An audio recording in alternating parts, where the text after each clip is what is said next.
अस्सलाम वालेकुम। 2024 का parliament election BJP versus India alliance होगा।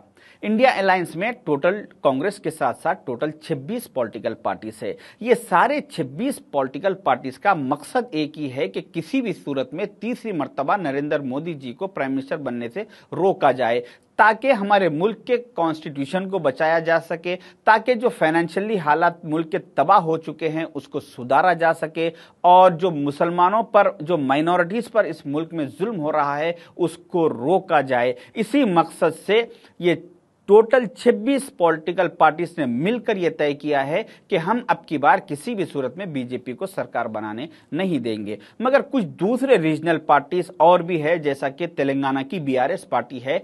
ये लोग इंडिया अलायंस से बाहर रहते हुए बैकडोर से पूरा बीजेपी को सपोर्ट करने की कोशिश कर रहे हैं, ताकि तीसरी मर्तबा बीजेपी इख्तिदार में आए। इसी प्लानिंग के तहत बीजेपी और बीआरएस में एक खुफिया माहिदा किया गया तेलंगाना के 17 एमपी सीटों को लेकर।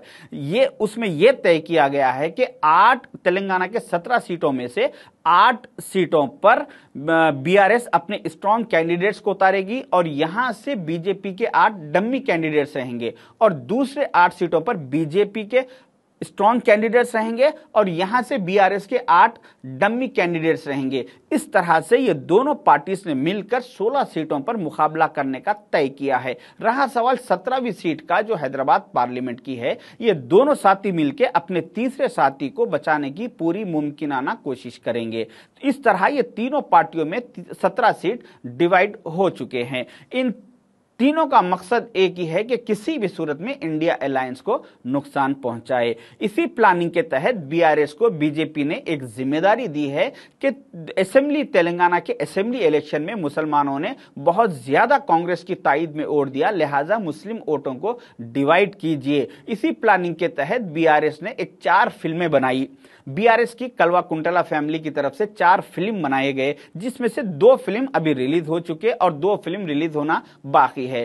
पहली फिल्म केटीआर साहब की आई, जिसमें उन्होंने बहुत अच्छी एक्टिंग की।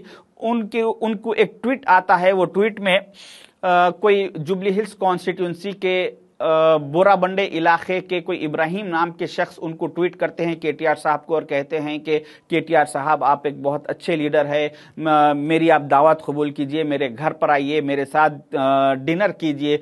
तो ट्वीट पर ही केटीआर साहब उनकी दावत को कबूल कर लेते हैं और उनके घर पहुंचते हैं, और उनके घर जाके नीचे दस्तरखान पे बैठ के उनके साथ बिरयानी खा के आते हैं।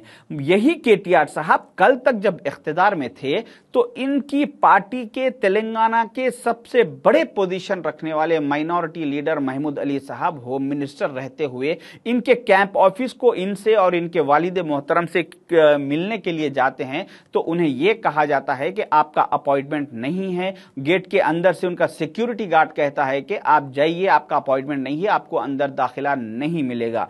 तो मैं बोल के उनको वहां से हकाल दिया जाता है। तो मैं कहना चाहूंगा केटीआर साहब से कि केटीआर साहब, आप कल तक जब इख्तिदार में थे तो आप तेलंगाना के सबसे बड़ी पोजीशन रखने वाले महमूद अली साहब होम मिनिस्टर रहते हुए उनको गेट पे से हकाल दिया जाता था, और आज जब आप इख्तिदार में नहीं है तो एक अनजान आदमी के मामूली से ट्वीट पे आप उसके घर जाके उसके साथ बिरयानी खा के आते हैं। तो ये आप कि मुसलमानों के साथ हमदर्दी का दिखावा अब मुसलमानों में नहीं चलेगा। ये लोग अब मुसलमान अब आपको जान चुके, ये आपकी फ्लॉप फिल्म रही। दूसरी फिल्म हरीश राव साहब की रिलीज हुई। कल तक जब हरीश राव साहब इख्तिदार में थे तो इनके पास उलमा इकराम, मशाइखीन, दानिशमंद हजरात अपने कुछ मसाइल लेकर जाते थे तो और कहते थे कि हरीश राव साहब, आपसे और सीएम साहब से हमें मिलने का मौका दीजिए, कुछ मसाइल है। तो ये कभी उन लोगों को टाइम नहीं देते थे, कभी उनसे मिलना जरूरी नहीं समझते थे। 2 या 3 दफा उनको बाद वक्त ये कहा गया कि आप जाइए वया दारुस्सलाम आइए। तो वया दारुस्सलाम भी जब उलमा इकराम उन लोग सीएम साहब के पास, केसीआर साहब के पास उस वक्त गए, तो मैं समझता हूं कि 10 साल के दौर इख्तिदार में 2 या 3 दफा उलमाए दीन, मशाइखीन उन लोग से केसीआर साहब की कुछ मीटिंग हुई, वो भी आधे घंटे की। तो केसीआर साहब 10 साल में, ये हरीश राव साहब और केसीआर साहब उलमा इकराम को 10 साल में सिर्फ 1.5 घंटे का कुछ अप्रोक्सीमेटली टाइम दिए, और आज यही हरीश राव साहब हैदराबाद की ओल्ड सिटी के तलाबकट्टे इलाके के एक मदरसे में आते हैं और उलमा इकराम के साथ बैठ के 2-2 घंटे उनके साथ करीब बैठते हैं, चाय पीत के उनसे कहते हैं कि हम सेकुलर है, हमारा आप लोग साथ दीजिए, हम आपके साथ है, हम आपके लिए कोई मसाइल पर आवाज़ उठाएंगे। इस तरह से हरीश राव साहब ने कहा। मगर मैं हरीश राव साहब से कहना चाहूँगा कि हरीश राव साहब, अब आपकी आवाज़ उठाने की कोई ज़रूरत नहीं है, क्योंकि कल तक जब आप इख्तिदार में थे उस वक्त आपको सिर्फ कलम उठाना था, मुसलमानों के मसाइल पर कलम उठा के आपको साइन करना था, मुसलमानों के मसाइल हल हो जाते थे। मगर कल आप कलम नहीं उठाए इख्तिदार में रहने के टाइम पे, और आज जब आप इख्तिदार में नहीं है तो इस वक्त आप आवाज़ उठाने की बात कर रहे हैं। तो आपकी ये फिल्म मुसलमान जान चुके, मुसलमान आपके दो चेहरे समझ चुके, अभी मुसलमान आपके बहकावे में नहीं आएंगे। अब तीसरी फिल्म इनकी कविता मैडम की आएगी, फिर उसके बाद चौथी फिल्म केसीआर साहब की आएगी, निज़ाम सरकार के बारे में बात करना शुरू करेंगे मुसलमानों को बहकाने के लिए। तो मैं आवाम से कहना चाहूँगा कि ये जो फैमिली है, ये फैमिली कोई गलत फैमिली नहीं है, ये कोई ख़राब लोग नहीं है, ये लोग अच्छे हैं, ये हमारे साथ वक्त देंगे, हमारी सुनेंगे। मगर कब? जब ये इख्तिदार में नहीं है। तो जब ये इख्तिदार में रहेंगे तो फिर हमें हमारे दरवाज़ों से, उनके दरवाज़ों से ही हमें हकाल दिया जाएगा, जैसा कि महमूद अली साहब को हकाल दिया गया था। तो इसी हिसाब से मैं मुसलमानों से अपील करना चाहूँगा कि इन लोगों को हमेशा इख्तिदार से बेदखल रखिए, ताकि ये फैमिली हमेशा हमारे कामों में आते रहे, हमको वक्त देती रहे। अगर ये इख्तिदार में आ जाएंगे तो फिर हमें वक्त नहीं देंगे। तो जिस तरह से तेलंगाना के असेंबली इलेक्शन में मुसलमानों ने 70-30% का जो फॉर्मूला किया है, 70% मुसलमानों ने कांग्रेस को वोट दिया और 30% मुसलमान बीआरएस को वोट दिया। मगर अब वो ऐसा इलेक्शन नहीं है। अब हिंदुस्तान के 2024 का जो पार्लियामेंट इलेक्शन है उसमें हमारे को मुल्क के आइन को बचाना है, कॉन्स्टिट्यूशन को बचाना है, शरीयत को बचाना है, हमारी बहन बेटियों के हिजाब को बचाना है।